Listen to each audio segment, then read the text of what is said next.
음식의 맛은 칼끝에서 나온다. 전통과 현대가 어우러져 만들어진 식도부터 망치로 내리쳐도 부서지지 않은 초강력 느티나무 도마까지 주방의 품격을 높이는 기술자들을 만나본다. 첫 번째 기술자를 만나기 위해 찾아간 곳. 이때 동네에 정체 모를 소리가 울려 퍼지고 무언가에 홀린 듯 소리를 따라 안으로 들어가 보니 망치로 나무를 내리치고 있는 기술자 발견. 나무를 치고 계세요? 나무가 강도가 어떤지 한번 두드려 보는 겁니다. 이거는 소나무입니다. 소나무, 일반 나무. 이거 때리면 이게 다 파이잖아요. 망치 모양대로 파인 소나무. 곧이어 옆에 있는 나무를 똑같이 내리쳤더니 세상에 끄떡도 없다. 이게 우리나라 느티나무인데 도마 만들기에는 제일 좋은 나무입니다. 느티나무로 도마를? 기술자를 따라가 보니 작업장 안을 가득 채우고 있는 수많은 도마가 보인다. 도마가 많죠? 다 만든 겁니다, 이게 지금.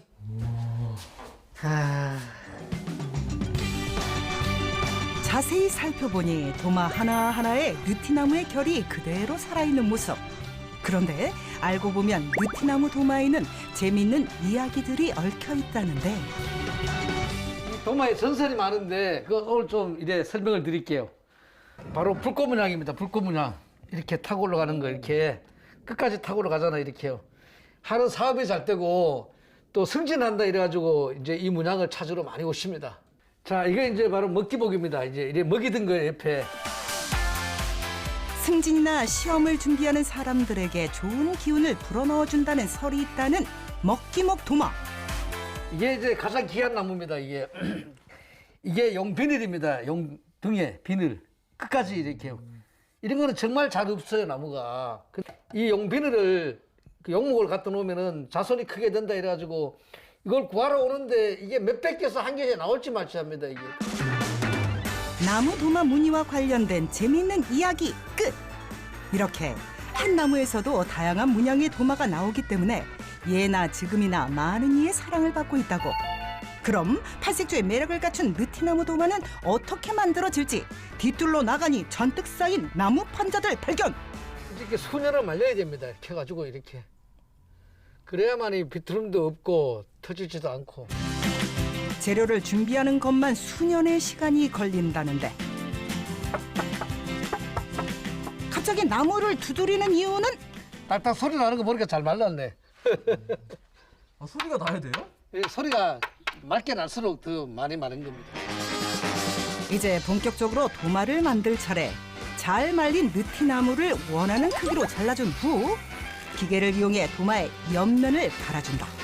도마에 이제 그 모양을 잡는 겁니다.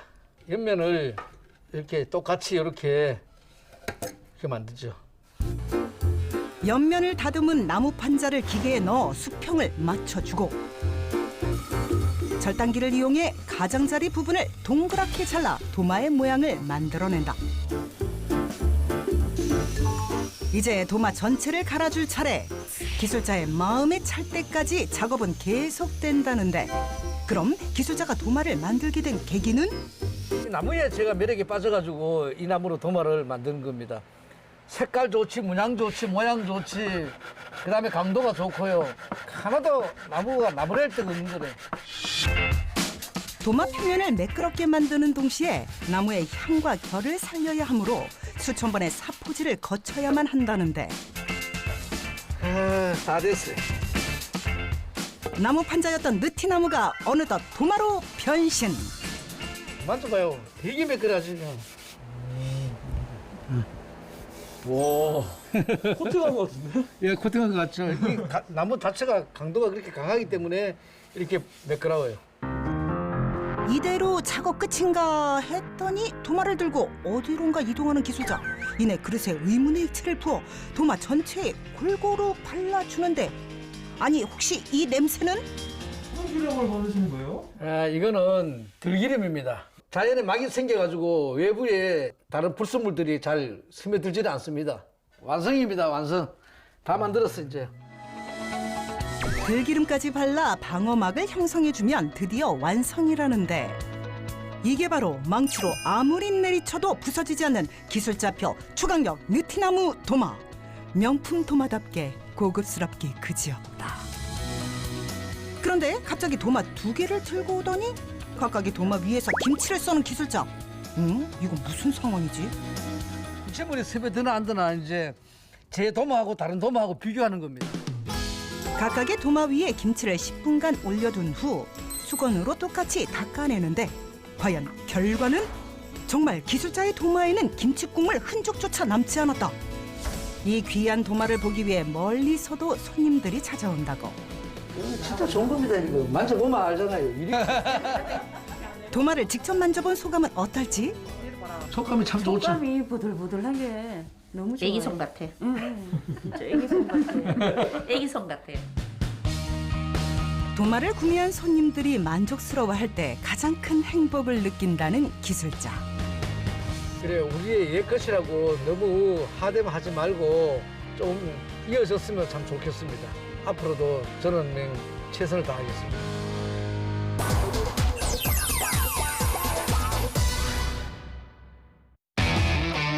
두 번째 기술자를 만나기 위해 찾아간 곳은 바로 대구광역시. 이곳에서도 웬 요상한 소리가 제작진을 당기는데 기술자 곁으로 가까이 다가가 보니 이거 모르시겠어요? 모르는데요? 이거 우리 항상 집에 있는 거예요. 실생활에 많이 쓰는 거. 실생활에서 많이 쓰인다고? 빨갛게 익은 쇳덩이의 정체를 알아보기 위해 기술자를 따라가 봤더니 방 안을 가득 채운 다양한 칼 발견.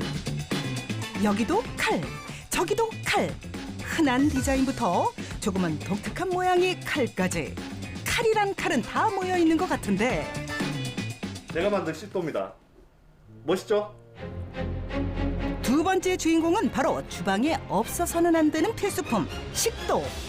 독특한 모양의 중식도부터 신기한 무늬의 회칼까지 크기도 디자인도 참 다양하다. 저는 이 일을 한 지 6년 정도 됐고요. 이제 가정용 식도부터 이제 업소용 식도까지 이제 식도만 전문으로 만들고 있어요. 우리나라에 고급진 칼도 있다는 걸 이제 좀 알려주고 싶고 뭐 그런 취지가 가장 크죠. 그럼 식도는 어떻게 만들어지는 걸까? 이게 칼을 만드는 재료입니다. 모양은 제각각이지만 자세히 보니 쇳덩이 같다. 쉽게 생각하는 무쇠죠, 무쇠. 이제 탄소가 많이 들어있는 고탄소관. 본격적으로 식도 만들기에 돌입한 기술자. 특수 제작한 가마에 불을 지피는데 작업하기 편하게 저희가 이제 온도를 올려놓고 올라가는 도중에 한 800도에서 900도 정도 되면 저희가 작업을 시작하죠. 칼을 만들 수 있는 온도가 되면 가마에 재료를 넣어 열을 가하고 쇠가 새빨갛게 달아오르면 조심스레 꺼내 기계에 넣고 망치질을 해준다. 칼을 더욱더 단단하게 만들기 위해 이번에는 손으로 직접 망치질을 하는 기술자.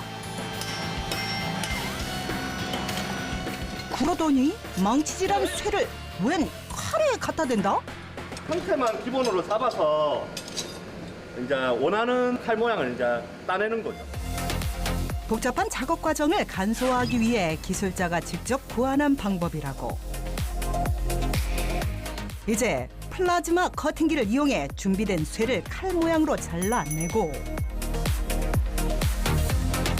그대로 기계에 넣어 표면을 갈아주기 시작하는데 이때 쇠의 상태는 모든 부분이 다 울퉁불퉁한 상태이기 때문에 전체적으로 고르게 잘 갈아줘야 하므로 상당히 고된 작업이란다. 표면이 거칠한데 이 부분이 이제 외날 칼이라서 한쪽 면을 매끈하게 갈아내야 되는 거죠. 그리고 이제 모양도 또 좀 더 다듬고. 또다시 열 처리를 진행한 후 정체모를 액체에 쇠를 집어넣는 기술자. 양옆에 이제 물로 온도를 맞춰가면서 물열 처리도 하지만 오일을 기반으로 한 이제 오일열 처리를 하고 있죠. 담금질을 하게 됨으로써 이제 쇠의 이제 경도가 이제 높아지는 거죠. 마지막으로 칼자루까지 만들어 쇠와 결합해 주면 식도 완성됐습니다. 전통과 현대의 방식이 만나 탄생한 기술자의 식도. 절삭력은 어떨지 궁금하다. 곧바로 확인에 나선 제작진. 칼로 종이를 베어보는데 아무렇게나 대충 구웠는데도 그 위력이 어마어마하다. 다음 작업을 위해 이동한 기술자. 이번에는 어떤 과정이 기다리고 있을지. 그런데 어째 보여주는 칼마다 상태가 영 이상하다. 이런 식으로 이제 부러지거나 이 칼목이 쉽게 부러지거든요. 이런 것들은 이제 사용을 잘못해서 이렇게 고장나는 경우가 많죠. 망가진 칼을 수리하는 비법이 있다는데 보이시나요? 이 이상한 부품의 정체는 무엇인지. 튀어나온 부분을 승배라고 하는데 이 승배 부분이 부러진 걸 똑같은 소재로 이렇게 붙여서 이렇게 복원하는 거죠. 쇠는 같은 재질이 아니면 잘 붙지 않으므로 부러진 쇠와 똑같은 쇠로 접합하는 게 무엇보다 중요하다고. 접합이 끝난 후에는 두께가 일정해지도록 깔끔하게 갈아줘야 한다. 깜짝깜짝. 아무리 찾아봐도 부러졌던 흔적은 보이지가 않는데 마지막으로 새 옷 입듯 칼자루까지 새 걸로 바꿔 끼워주면 잘했습니다. 망가졌던 칼이 새 칼이 되는 기적 같은 기술. 그렇게 고급 칼은 아니지만 이 칼 쓰시는 분한테는 이게 소중함이 다 다르거든요. 오랫동안 써가지고 질이 이제 익숙해져 있을 수도 있고 최선을 다해서 오래 쓸 수 있도록 원형을 유지하면서 이제 오랫동안 쓸 수 있게 그렇게 수리를 해드리죠.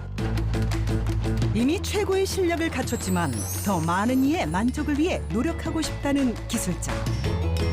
못 해본 디자인도 많고 새로운 공법들도 많고 이런데 그런 것들을 좀 더 알아가면서 한국에서는 뭐 이렇게 칼이라고 하면은 위상을 높일 수 있는 그런 수준까지는 계속 연구하고 해보는 게 뭐 앞으로 목표죠. 현재에 안주하지 않고 더 나은 기술을 위해 끊임없이 연구하는 기술자들. 그들의 빛나는 내일을 응원합니다.